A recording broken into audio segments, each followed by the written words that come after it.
रहमानिर्रहीम। एक मुक़द्दस शहर जिसे बैतुल मुक़द्दस या यरूशलेम के नाम से जाना जाता है। इस शहर को दुनिया के सबसे पुराने शहरों में से एक माना जाता है। इस दुनिया की तारीख में अब तक सबसे ज़्यादा इंसानों की जानें इसी शहर के लिए ली गई है और यह कहना बिल्कुल भी गलत नहीं होगा कि जितनी ज़्यादा जंगें इस शहर को हासिल करने के लिए लड़ी गई हैं, शायद ही इतिहास में इतनी ज़्यादा जंगें किसी और शहर के लिए लड़ी गई हों। दोस्तों, इस शहर के बारे में ये भी कहा जाता है कि इस शहर का जरा जरा मुक़द्दस है। दोस्तों, आपको बताते चलें कि ये दुनिया का इकलौता ऐसा शहर है जिसको तीनों ही इब्राहिमों मजहबों यानी कि यहूदियों और ईसाइयों के साथ साथ मुसलमानों में भी हद से ज़्यादा मुक़द्दस माना जाता है। यहूदी मजहब के मुताबिक हमारी दुनिया की शुरुआत इसी शहर से हुई थी। साथ ही साथ इब्राहिम अलैहिस्सलाम ने अपने बेटे की कुर्बानी की तैयारी भी इसी शहर से शुरू की थी। इतना ही नहीं, इसी शहर में वो दीवार भी मौजूद है जिसको यहूदी मजहब में सबसे ज़्यादा पवित्र जगह माना जाता है।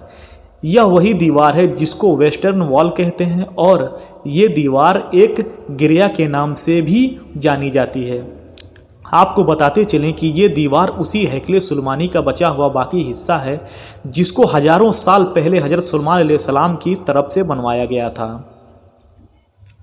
दोस्तों, वही ईसाइयों का मानना है कि इसी शहर में हज़रत ईसा अलैहिस्सलाम की पैदाइश की जगह मौजूद है। साथ ही साथ ईसाइयों का सबसे मेन कलीसा भी यही मौजूद है। और अगर बात करें मुसलमानों की तो इस शहर में अल अक्सा नाम की वो मस्जिद मौजूद है जिसको इस्लाम धर्म में तीसरी सबसे पवित्र जगह माना जाता है। यानी मक्का मदीना के बाद मुसलमान अगर सबसे ज़्यादा अहमियत किसी जगह को देते हैं तो वो यही जगह है। इसके अलावा मुसलमानों के लिए ये शहर किबलाए अव्वल भी है क्योंकि काबे से पहले मुसलमान इसी शहर की तरफ मुँह करके नमाज पढ़ा करते थे। दोस्तों, हमारे आखिरी पैगंबर यानी हज़रत मोहम्मद सल्लल्लाहु ताला अलैहि वसल्लम ने जब मेराज का सफ़र किया था तो यही वो शहर था जहां अल अक्सा के अंदर पैगंबर हज़रत मोहम्मद सल्लल्लाहु अलैहि वसल्लम ने सभी नबियों की इमामत की थी। इसके अलावा हज़रत सुलेमान अलैहिस्सलाम और हज़रत दाऊद अलैहिस्सलाम जैसे बहुत सारे बड़े बड़े नबियों की कब्रें भी यहाँ पर मौजूद हैं जो शहर की अहमियत को और भी ज़्यादा बढ़ाती है। दोस्तों, शायद यही वजह थी कि इतिहास में इस शहर को हासिल करने के लिए मुसलमान और ईसाइयों के बीच एक के बाद एक जंगें होती रही। मुसलमानों और ईसाइयों की यह जंग कई सदियों तक चलती रही थी। दोस्तों, अब जानते हैं आखिर इस शहर की शुरुआत कैसे हुई।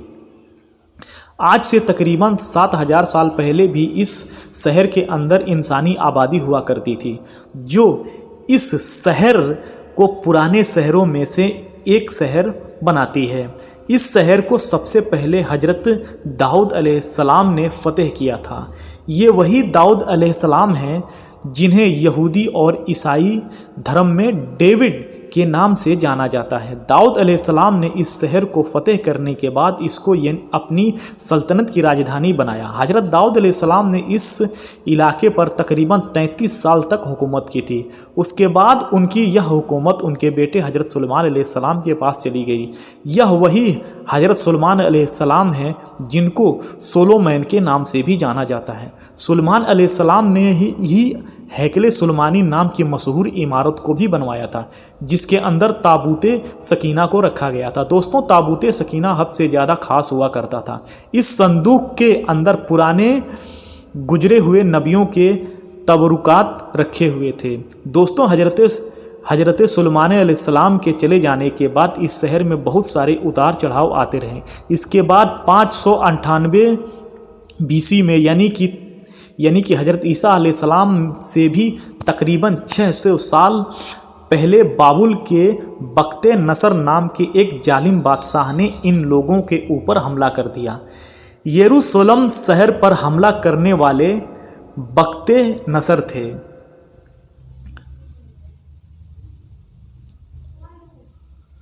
न सिर्फ इस शहर को पूरी तरह से बर्बाद कर दिया, बल्कि हजारों बनी इजरायलियों को मौत के घाट उतार दिया और इससे कहीं ज़्यादा यहूदियों को गुलाम बनाकर वह अपने साथ बाबुल में लेकर चला गया। शहर की इस तबाही में हैकले सुलेमानी नाम की वो मशहूर इमारत भी पूरी तरह से बर्बाद हो गई और इसी इमारत के अंदर मौजूद ताबूते सकीना नाम का वो संदूक तो ऐसे गायब हो गया कि उसका आज तक किसी को भी पता नहीं चल सका है। इसके बाद धीरे धीरे वक्त गुजरता गया और फिर कुछ सालों के बाद 539 ईस्वी पूर्व में ही कैरिस द ग्रेट नाम के एक ईरानी और बहुत ही रहम दिल बादशाह ने उस बाबुल पर भी हमला कर दिया। कैरिस द ग्रेट ने न सिर्फ बाबुल को फतेह किया बल्कि साथ ही साथ इन सभी गुलाम यहूदियों को भी आज़ाद करके इनको अपने वतन जाने की इजाज़त दे दी। ये लोग ना सिर्फ अपने वतन में वापस हुए बल्कि इन्होंने क्रिस द ग्रेट की मदद से उस मशहूर इमारत को फिर से बनवा दिया जिसको हैकले सुलेमानी के नाम से जाना जाता था। वक्त ने अपने आप को एक बार फिर से बदल डाला और 17वीं ईस्वी में उस दौर की दुनिया की सबसे ताकतवर सल्तनत यानी कि रोमन सल्तनत ने यरूशलेम शहर पर हमला कर दिया। रोमन शहंशाही यानी टाइटन जब इस शहर में दाखिल हुआ तो उसकी फौजों ने इस पूरे शहर में आग लगा दी। साथ ही साथ हैकले सुलेमानी नाम की उस इमारत को भी पूरी तरह से फिर से बर्बाद कर दिया। जैसे जैसे वक्त गुजरता गया वैसे वैसे यहूदियों का रोमन एम्पायर के अंदर में रहना और भी ज़्यादा मुश्किल होता गया। 135 ईस्वी में जब यहूदियों ने रोमी सल्तनत के खिलाफ बगावत करने की कोशिश की तो रोमी फौजियों ने बगावत के जुर्म में इस पूरे शहर पर हल चलाकर इसको पूरी तरह से वीरान कर दिया। और दोस्तों इतना ही नहीं, यहूदियों से हद से ज़्यादा नफरत की वजह से रोमी लोगों ने अब उस खास जगह पर कूड़ा और गंदगी डालना भी शुरू कर दी जहां पर किसी दौर में हैकले सुलेमानी हुआ करता था, यानी यहूदियों की सबसे पाक जगह। यह शहर कई सदियों तक वीरान रहा और आखिरकार 638 ईस्वी में मुसलमानों के दूसरे खलीफा यानी हजरत उमर रज़ियल्लाहु ताला अन्हु ने इस शहर को रोमन एम्पायर से फतेह कर लिया। इसके बाद एक लंबे वक्त तक ये शहर मुसलमानों के हाथ में रहा, मगर शुरू से ही ईसाई और फौजें भी फिर से इस शहर को हासिल करने की कोशिश कर रही थी। लेकिन इसके बाद मुसलमानों की अंदरूनी और आपसी लड़ाइयों की वजह से मुसलमानों की यह खिलाफत यानी खिलाफत अब्बासिया कमज़ोर पड़ गई। तो 1099 ईस्वी में ईसाई फौज यरूशलेम शहर को एक बार फिर से हासिल करने में कामयाब हो गई, मगर शहर को अभी ईसाइयों के कंट्रोल में गए हुए चंद साल ही गुजर पाए थे कि तभी एक नया नाम उभर कर आया और यह नाम था सलाउद्दीन अय्यूबी का। वही सलाउद्दीन अय्यूबी जिसने बचपन से ही इस बात की कसम खा रखी थी कि वो हर हाल में ईसाइयों से इस शहर को दोबारा हासिल करके रहेगा। यही वजह है कि सलाउद्दीन अय्यूबी ने शुरू से ही शहर को हासिल करने की कोशिश शुरू कर दी थी और आखिरकार 1187 में यानी 100 साल से पहले ही एक बार फिर से यह शहर मुसलमानों के हाथ में आ गया, यानी सलाहुद्दीन अय्यूबी ने इस शहर को फतेह कर लिया था। इसके बाद भी इस शहर को हासिल करने के लिए ईसाइयों और मुसलमानों के बीच कई सारी लड़ाइयाँ हुई, मगर लाख कोशिशों के बावजूद भी 1517 में इस शहर को सल्तनत उस्मानिया के ताकतवर सुल्तानों में से एक सुल्तान सलीम अव्वल ने फतेह करके अपनी सल्तनत में मिला लिया। 1517 से लेकर 1917 तक ये शहर सल्तनत उस्मानिया का हिस्सा रहा है। इस दौर में सल्तनत उस्मानिया ने शहर को पूरी तरह बदल दिया था।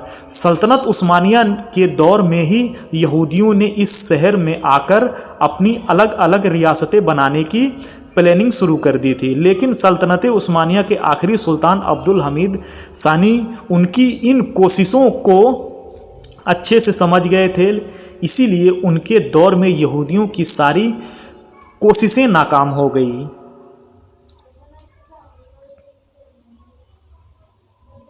अब्दुल हमीद सानी के बाद सल्तनत उस्मानिया बहुत कमज़ोर पड़ गई और 1917 में ब्रिटिश एम्पायर ने सल्तनत उस्मानिया पर कब्जा कर लिया, जिसके बाद बहुत वक्त तक ये इलाका ब्रिटिश एम्पायर के अंडर में रहा। यही वो दौर था जिसमें जगह जगह से यहूदियों को बुलाकर फिलिस्तीन में जमा करना शुरू कर दिया गया। इसके बाद सबसे पहले 1947 में यूनाइटेड नेशन ने वो मंजूरी दे दी जिसमें ये आधा यहूदियों को दिया जाना था और आधा फिलिस्तीनियों को, जिसके बाद 1938 में इजराइल देश का भी ऐलान कर दिया गया और इस ऐलान के बाद फिलिस्तीन के साथ साथ यरूशलेम को भी 2 टुकड़ों में बांट दिया गया। तो दोस्तों, यह थी बैतुल मुक़द्दस यानी यरूशलेम की पूरी कहानी। उम्मीद करते हैं आपको यह वीडियो पसंद आई होगी। दोस्तों, तो मिलते हैं अगले वीडियो में। अगर वीडियो पसंद आई हो तो वीडियो को दिल से लाइक और हमारे यूट्यूब चैनल को सब्सक्राइब जरूर कीजिएगा और दुआओं में याद रखिएगा। अस्सलाम वालेकुम।